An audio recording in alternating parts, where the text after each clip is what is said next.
Let's get into it. Number 1. Francis and Sergei Arsentiev. On May 17, 1998. Francis was 40 years old, from Colorado. Sergei Arsentiev, the snow leopard, had already climbed the Soviet Union's 5 highest peaks. They left for Everest with a stark goal. Francis wanted to be the first American woman to stand on the summit without the aid of bottled oxygen. No radios, no Sherpas, just them and the mountain. Above 26,000 feet, every step is a fight. On May 22, Francis reached the top at 2:30 p.m., but they were late. The group's safe turnaround was 2 p.m. Dawn was bleeding into dusk. The death zone was closing in, where your body literally starts to fail. On the descent, the pair became separated. Sergei returned to camp. Francis didn't. He went back up with oxygen to find her, and vanished too. 2 days later, a night climber named Ian Wood spotted a figure in purple, 1,148 feet below the summit. It was Francis, frozen, frostbitten, stripped down in a confused state by the cold.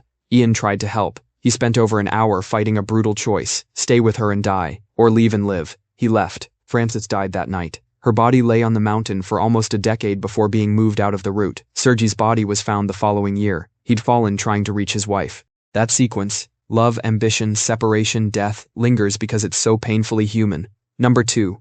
David Sharp. May 13-15, 2006. David Sharp was 34, experienced and alone. He was pushing for the summit without proper backup. Only a couple of oxygen bottles, no radio, no personal team. Somewhere near the end of his push, he sheltered in the place climbers call Green Boots Cave, just under 28,000 feet. He was cold, exhausted, and fading.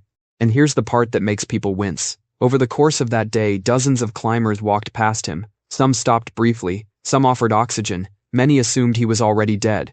Turkish climbers found him first and tried to help. Later, Mark English and many others passed him. Some stayed a short time, most kept going. When rescuers finally came, it was too late. David died on May 15th. His body stayed where he'd sheltered. A stark and controversial symbol of the moral problem on Everest. When the mountain forces hard choices, how far are you willing to go for another person? Even Sir Edmund Hillary later said the people who walked by were wrong. And that judgment, public, painful, sticks because it asks us the same question off mountain. When we see harm, do we act? Number 3. Hannelore Schmatz. October 1-2, 1979. Hannelore was 39 and had climbed big peaks with her husband for years. Against her, she and an American climber lagged, oxygen thinning, night falling. They stopped to sleep outside at roughly 28,000 feet, a decision that cost Ray his life overnight. By morning, Hannelore was barely alive. A Sherpa tried to help her down, but she fell again, only a few hundred feet from Camp 4. Her last words were a request for water.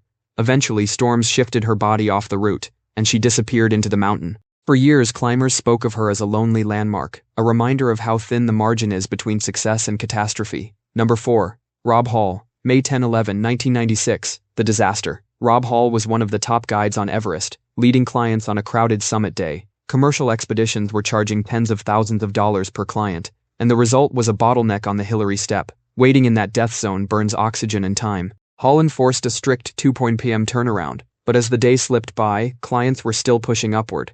By 4 p.m., one of his climbers, Doug Hansen, finally reached the top. Hall refused to abandon him. Then the storm came, 70-mile-per-hour winds, -40 jarkfors, blinding snow. Doug collapsed, unable to move, and Hall stayed. Through the night, he radioed base camp, his voice fading until finally he spoke to his pregnant wife one last time. His body still rests high on the mountain. The 1996 disaster took 8 lives in total, cementing it as one of Everest's darkest chapters. Number 5. Shrea had dreamed of Everest since childhood. She borrowed heavily, trained, but reportedly underprepared. On a massively crowded summit day in 2012, pushed on and reached the top around 2:30 p.m., well past the safe turnaround time. She was exhausted, confused, and needed multiple oxygen bottles. On the descent, a storm hit, and she slowed, then fell. Sherpas worked to pull her along, but she couldn't continue. She died on the mountain that day, a tragic proof that getting to the top can kill you on the way back down. Number 6. Joshua Cheruyat. May 23, 2024. Joshua was a seasoned Kenyan mountaineer, aiming for a historic, oxygen-free ascent. Closer than almost anyone else, just about 160 feet below the summit, he began to fail. Confused, refusing emergency oxygen, radio contact lost.